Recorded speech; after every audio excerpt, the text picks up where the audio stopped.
Economista Alberto Acosta Burneo. Con la pregunta, mi querido Alberto, gusto de saludarte, buenos días. Aparte de I99 y nuestras plataformas, también estás en CNT Play, estamos saliendo en esa plataforma, en la radio, así que estás en Televisión Nacional. Saludarte y hacerte una pregunta que creo que es importante indicarla. Estos TLC que parece que se van a firmar, que con China se va a firmar por lo menos la carta de intención estos días. Con México no tengo idea. Con todos los reclamos del sector del sector camaronero, del sector textilero, de los bananeros con México y con China, ¿los ves positivos, mi querido Alberto? Buenos días. Muy buenos días, un gusto estar con ustedes.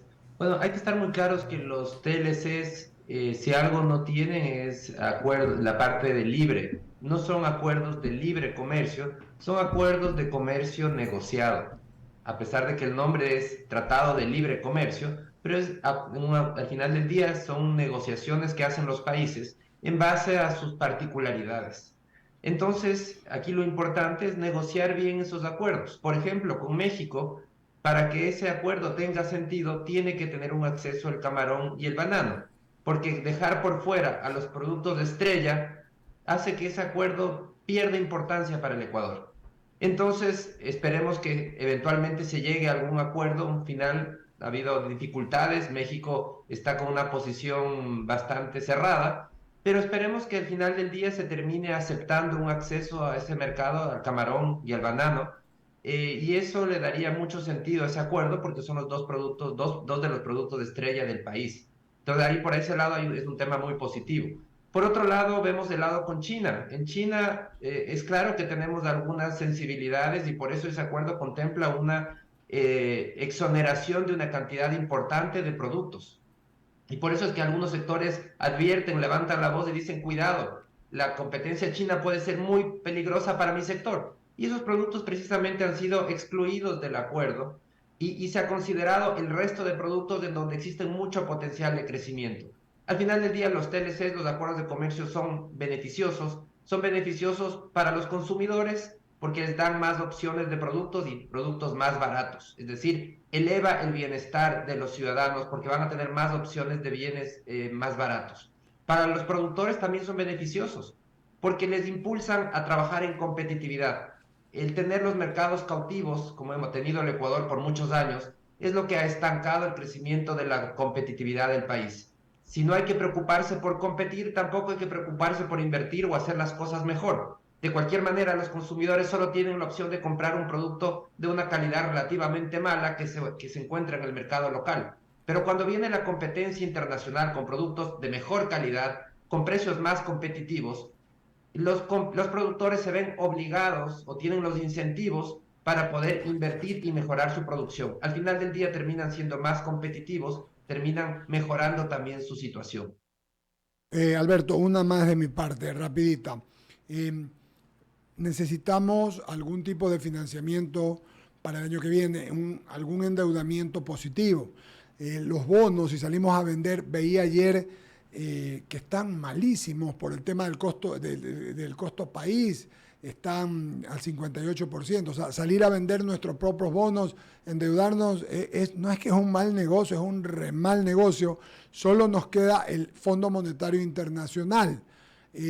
Y hay que invertir en algunas políticas para hacer algunas cosas de obra pública, de salud, en fin, lo normal.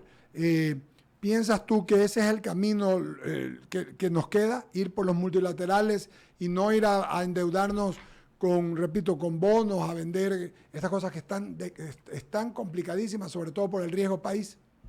Bueno, sucede que para el próximo año la necesidad de financiamiento sigue siendo muy importante. El presupuesto de 2023 contempla una necesidad de 7.600 millones de dólares en financiamiento.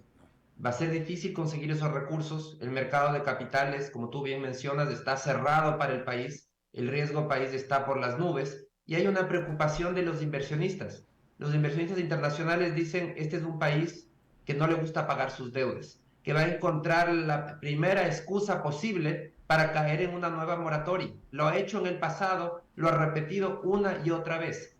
Las cuentas fiscales, si bien han mejorado en su situación, la casa no está en orden. Todavía seguimos siendo un país que depende del endeudamiento, adicto al endeudamiento.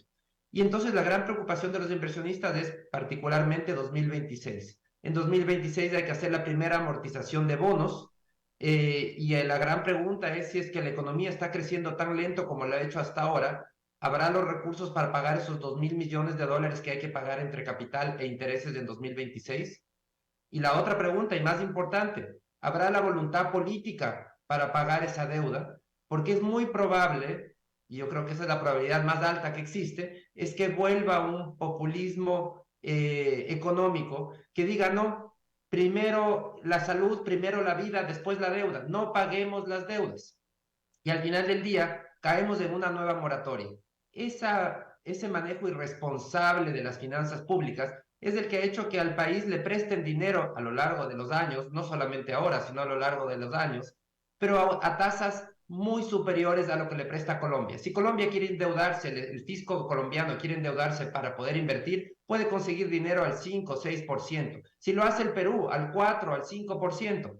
Cuando va el Ecuador, tiene que pagar 18%. Ese es el costo de ser mal pagador.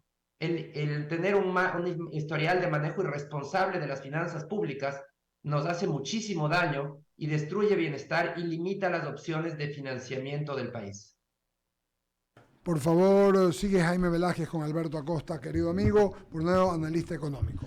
Gracias, Eduardo. La verdad es que placer tenerte por acá, Alberto. Y la pregunta del millón te he escuchado con mucha atención, pero hoy en día el Fondo Monetario Internacional se encuentra en el país y parece que tuvieran una fiesta de paz, porque aparentemente los números económicos son buenos y son avalados por el Fondo Monetario. Y quien va a prestarle en el próximo periodo, o sea, me refiero al 2023, al Ecuador va a ser el fondo, según las predicciones o lo que se entiende. Entonces, de esa forma puede financiar el presupuesto del Estado, porque necesitan como, creo que eran 2.500 o 3.000 millones que necesitan financiar. Y el tema está en que el Fondo Monetario va a avalar el tema, o hacia allá apuntan. ¿Es así el criterio tuyo o realmente la cuestión se ve muy complicada y no va a pasar nada? Mira, el acuerdo con el Fondo Monetario está terminando este año. El Ecuador ha obtenido todo lo que puede obtener de financiamiento del Fondo Monetario, es decir, ya ha usado su cupo porque es en base a la cuota que el país tiene en el Fondo Monetario. Existe un programa adicional al que puede aplicar el país, un programa, que es un programa que se creó como emergencia para ayudar a los países a contrarrestar los efectos de la pandemia. Por ese programa, las siglas en inglés es RPS, por ese programa el país probablemente pueda obtener unos 1.300 millones de dólares adicionales del FMI. No más. El financiamiento con el fondo acabado, el programa terminó, el programa de la carta de intención concluye ya en diciembre de este año, con la revisión que están haciendo este momento, y entonces las opciones de financiamiento ya no vienen por ahí, el país tiene que buscar otras opciones. Y el acuerdo con el fondo decía, bueno, después de haber puesto la casa en orden, después de arreglar un poco las cuentas fiscales, ustedes deberían poder conseguir financiamiento en el mercado de capitales. Pero vemos que el mercado de capitales está cerrado para el país. Entonces, realmente el desafío futuro es quién nos va a prestar la plata. Y yo creo que definitivamente va a ser muy difícil conseguir ese financiamiento. El mercado de capitales seguirá cerrado por un buen tiempo, no va a ser una opción. Y entonces las opciones que quedan es acudir de manera más agresiva al mercado interno. Creo que el gobierno va a insistir en colocar bonos en el mercado interno, todo lo que pueda, al BIES, al IES y a todas las instituciones que pueda colocarles bonos. Eso tiene un costo porque eso eleva las tasas de interés internas, comienza a competir por financiamiento con el sector productivo. Y el segundo mecanismo van a ser los atrasos. Financiarse no pagando, atrasándose en pagos, los atrasos se van a elevar. Entonces, más bien y lo reconoce el Fondo Monetario, dice, bueno, han hecho avances, han mejorado su situación fiscal, pero el fondo lo reconoce y dice, esto es un proceso. No es un proceso que ya, no es un hecho ya acabado. No es que la casa ya está en orden, que todo está listo, que todo se ha puesto a punto. No es así. Aquí todavía esto es un proceso que todavía no concluye y que tomará todavía algunos años poner en orden esas cuentas fiscales, porque todavía, como decía, tenemos una necesidad de financiamiento muy grande. 7.600 millones de dólares se requieren de financiamiento para el próximo año. Esa no es una cantidad fácil de conseguir. Y el año subsiguiente, 2024, será una cantidad también Perdón, importante, tal vez perdón algo Alberto, menor, ¿cuál pero es la todavía cantidad? importante. Perdón Alberto, repítenos la cantidad porque fue muy rápido. 7.600 millones de dólares se necesitan de financiamiento en 2023. Y para 2024 se necesitará tal vez una cantidad algo inferior, pero todavía importante. Entonces, lo que tenemos que entender es que el corregir las cuentas, los problemas de las cuentas fiscales, es un proceso y es un proceso que no ha acabado y que requiere ese compromiso en el tiempo con la responsabilidad. Ahora, se mencionaba hace un momento la inversión pública, cómo hacer obras de infraestructura, cómo a expandir los servicios públicos, si es que no hay recursos fiscales, porque lo que estamos viendo en la práctica es la estrategia que sucedió este año y que se está planteando para el próximo año. El gasto corriente sigue subiendo, no es un cuento eso de la austeridad, no existe austeridad, el gasto corriente se eleva de manera significativa, los ingresos fiscales también han subido por mejores precios del petróleo y por la reforma tributaria. Pero vemos que la variable de ajuste para poder seguir reduciendo el déficit ha sido la inversión. La inversión pública sigue cayendo, entonces hay más presión para elevar el gasto corriente sube, pero la inversión pública cae. ¿Cuál es la solución? La solución es, tenemos que abrir la puerta para hacer inversión pública, expandir servicios públicos a través de los capitales privados, asociaciones público-privadas, concesiones, es decir, hay que hacer las reformas al marco jurídico para permitir de manera definitiva y de manera eficiente que se utilicen capitales privados para hacer esas inversiones públicas. Clarísimo, Alberto. Le doy paso a Enrique San Martín, que tiene más preguntas. ¿Cómo está? Hace un momento usted hizo alusión a las tasas de interés. En todo caso, si hay una desaceleración en las cuentas de ahorro, y esto preocupa obviamente porque desde noviembre, entiendo, de 2020 hasta la fecha, 2022, aquí se marca un récord, pero se nota esa desaceleración en el tema ahorro, en las cuentas de ahorro. Entonces, la preocupación es porque también hizo usted referencia hace un momento en que habrá que esperar un tiempo hasta que nuevamente se reconfigure de alguna manera el mercado. Perdón. Y entonces, ¿cómo entonces logramos que haya mayor liquidez? ¿Qué es lo que está demandando el pueblo ecuatoriano? Porque vemos las cifras siempre desde el lado macro y lo que nos preocupa siempre es el micro. Aquel comerciante formal, aquel comerciante incluso diría yo hasta informal, que son motores o parte de este engranaje, ¿no? Lo que hay que entender es que un país pequeño, subdesarrollado como el Ecuador, tiene limitantes en la cantidad de ahorro disponible. Esto es una realidad de todo país subdesarrollado, es una característica de un país subdesarrollado, es tener escasez de ahorro. ¿Cuál es la característica de un país desarrollado? Tener abundancia de ahorro. Entonces, ¿qué hay que hacer? Para acelerar el crecimiento, la inversión en un país subdesarrollado, hay que crear los mecanismos para trasladar ese ahorro excedentario que existe en abundancia en los países desarrollados, trasladarlos a un país subdesarrollado. Para el caso puntual del Ecuador, esto significa liberar el flujo de capitales, porque lamentablemente se aplicó la política más absurda que se podía aplicar. Bloqueamos el ingreso de capitales a través del impuesto a salida de divisas y todo tipo de restricciones, pero lo que no nos dimos cuenta, o no se dieron cuenta quienes aplicaron esta política absurda, es que los dólares no están en el Ecuador, los dólares están fuera. El 99,999% de los dólares del mundo están fuera del país.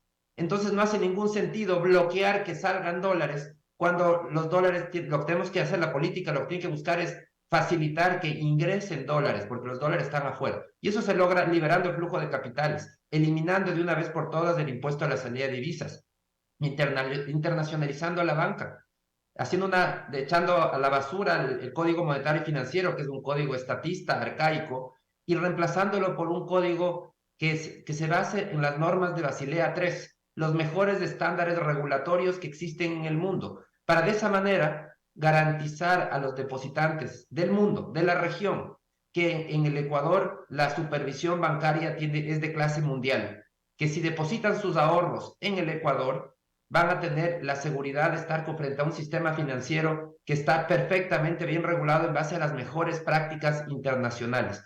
Esa es la manera de abrirnos al mundo. ¿Y cuál es el beneficio? El beneficio de permitir esa integración con el mundo es que la abundancia de ahorro que existe en el exterior va a ser atraída al país. Pensemos que este momento un certificado de depósitos en el Ecuador en dólares paga 8%, sobre 8%.